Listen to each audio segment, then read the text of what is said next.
नमस्कार दर्शकों, दिल्ली दिल से में आपका फिर एक बार स्वागत है। दर्शकों, क्या आपको पता है एरोप्लेन का माइलेज कितना होता है?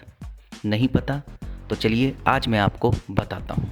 जब भी आप आसमान में उड़ते एरोप्लेन को देखते होंगे तो आपके मन में कभी न कभी ये सवाल ज़रूर आता होगा कि आखिर हवाई जहाज कितने का एवरेज देता है। आज भी बहुत से लोग हैं जिनको एरोप्लेन के एवरेज के बारे में कुछ भी पता नहीं है। वैसे कार और बाइक की बात करें तो ये लगभग सभी को पता होता है कि बाइक लगभग 60 किलोमीटर प्रति लीटर और कार 20 किलोमीटर प्रति लीटर का एवरेज देती है। लेकिन जब बात हवाई जहाज के एवरेज की होती है तो इसके बारे में बहुत कम लोगों को पता होता है। पहले के समय में अमीर लोग ही हवाई जहाज का सफर करते थे, लेकिन आज के समय अमीर लोगों के अलावा मध्यम वर्ग के लोग भी हवाई जहाज का सफर करने लगे हैं, क्योंकि हवाई जहाज का सफर का किराया पहले की तुलना में काफी कम हो गया है। आज के समय आप हवाई जहाज का सफर महज 1200 रुपये से शुरू कर सकते हैं। आमतौर पर बाइक और कार में प्रयोग किए जाने वाला ईंधन सामान्य होता है, लेकिन एरोप्लेन में उपयोग किए जाने वाले ईंधन हवाई जहाज की क्षमता के अनुसार अलग अलग होता है, जैसे एविएशन फ्यूल्स,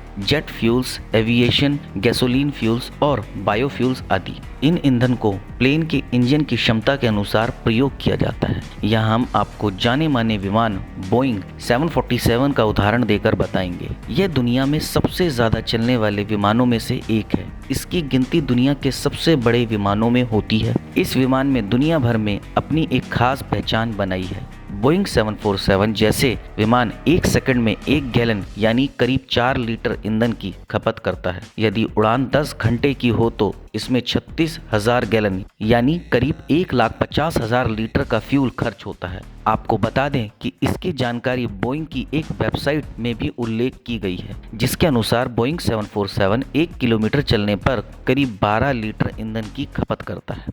इस हिसाब से यदि एक विमान में 500 यात्री सफर कर रहे हैं, इसका मतलब यह है कि एरोप्लेन प्रति व्यक्ति प्रति किलोमीटर पर 0.024 लीटर का ईंधन की खपत कर रहा है। चूंकि बोइंग 747 करीब 988 किलोमीटर घंटे की स्पीड से उड़ान भरता है, इस वजह से यह समय की काफ़ी बचत करता है।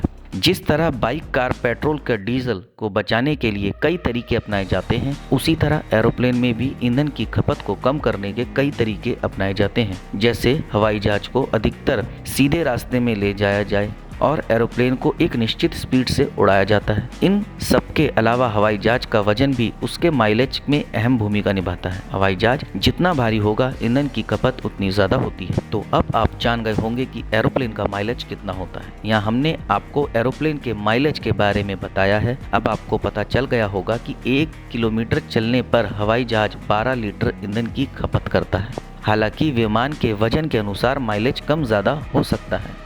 तो देखा दर्शकों कि बाइक और कार के एवरेज का तो सबको पता था, लेकिन आज हमने आपको एरोप्लेन की एवरेज के बारे में भी बताया। यूँ कह सकते हैं कि एरोप्लेन के माइलेज के बारे में भी बताया। तो अब आपको बताना होगा आपको हमारी ये जानकारी कैसी लगी। आप हमें कमेंट के माध्यम से बता सकते हैं। आप हमारी इस जानकारी को ज़्यादा से ज़्यादा शेयर कीजिए, लाइक कीजिए और चैनल को सब्सक्राइब कीजिए और बेल आइकन को दबाना बिल्कुल ना भूलें, ताकि समय समय पर आपको इस प्रकार की सभी महत्वपूर्ण जानकारियाँ प्राप्त हो सके। धन्यवाद दर्शकों।